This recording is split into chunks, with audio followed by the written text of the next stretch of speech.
Merci, Madame la Présidente. Mardi dernier, dans notre journal local, vous nous avez fait part d'un de vos rêves, que la région rentre dans le top 10 des régions européennes. Encore une fois, comme dans le rapport sur le schéma régional de développement du tourisme et des loisirs, on fait de la com et on tourne en rond.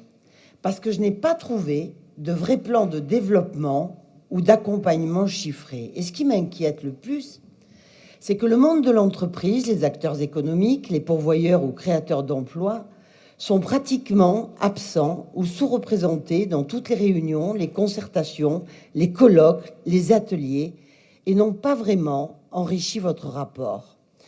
Dans les 117 pages de la plaquette CAP sur l'innovation touristique, j'ai vainement cherché l'innovation. Par contre, l'analyse fait un constat et donne des chiffres qui ne sont pas bons et que je voudrais souligner. La fréquentation touristique de la région Occitanie est en baisse, y compris en montagne et dans les stations de ski. Cette situation devrait vous interpeller, Madame la Présidente. Après 5 ans de règne du président Hollande, tout le monde a constaté que le pouvoir d'achat des Français est en baisse. Les Français constituent les 3/4 des touristes dans notre région. Pas étonnant que le tourisme en Occitanie en pâtisse. Ils préfèrent des destinations plus avantageuses et plus sécurisées comme l'Espagne par exemple. Les touristes en Occitanie sont ceux qui dépensent le moins dans l'Hexagone, 48 € en moyenne par personne. La baisse du pouvoir d'achat des Français se vérifie jusque dans le tourisme.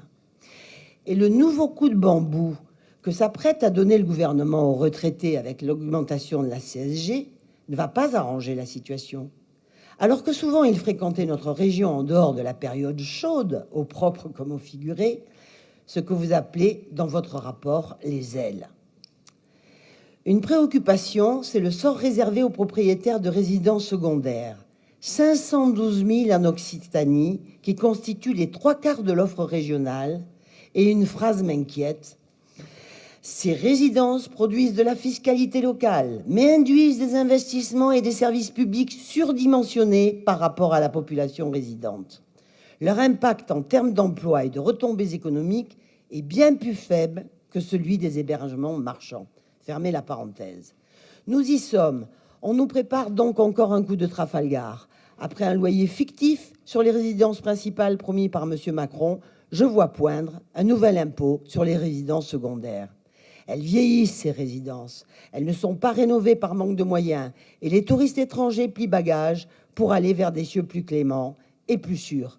Mais on continue à construire et construire encore des cages à poules sur le littoral, alors que l'habitat de qualité médiocre se dégrade rapidement et perd de sa valeur marchande. Les étrangers ont déserté les villes champignons. Et puis, les attentats depuis plusieurs années ont touché notre pays, sont dans toutes les mémoires. Le sentiment d'insécurité est tangible dans les grandes métropoles, plus particulièrement Montpellier et Toulouse. Malgré un patrimoine culturel, un environnement et un climat exceptionnels, ces villes ont du mal à développer leur attractivité, d'autant que les prix des hôtels, eux, ne sont pas en baisse. La petite délinquance s'y développe progressivement. Le multiculturalisme ne plaît pas à tout le monde. La fréquentation des touristes étrangers a baissé de 3,7% entre 2010 et 2015. Ce devrait être une réelle préoccupation, malgré les campagnes de pub du CRT. Même des communes comme Collioure connaissent la délinquance et le vol à la tire. Les Espagnols venaient en grand nombre, mais commencent à se faire moins nombreux. La vétusté de nombreuses installations hôtelières est une réalité que votre rapport a constatée. Vous ne ferez plus dormir un Hollandais, un Allemand dans un lit en 140 et prendre leur douche dans des équipements lilliputiens. L'offre hôtelière doit monter en qualité. Les hôtels 3 étoiles et plus ne constituent que 51,8% de l'offre classée, vous le soulignez. Là encore, le matraquage fiscal de M. Hollande, dont vous étiez, Madame la Présidente, un fidèle soutien, a freiné les investissements et nos entrepreneurs ont du mal à concurrencer l'Espagne, le Portugal, le Maroc. Les réserves financières des entreprises hôtelières ne permettent plus de lourds investissements, même si la région aide à la mise aux normes, et les charges patronales et salariales qui pèsent sur la moindre activité handicapent lourdement nos entreprises face à la concurrence étrangère. Et puis, plus grave, rien sur le canal du Midi, l'épine dorsale de notre région. Il se meurt doucement et il est absent de votre rapport.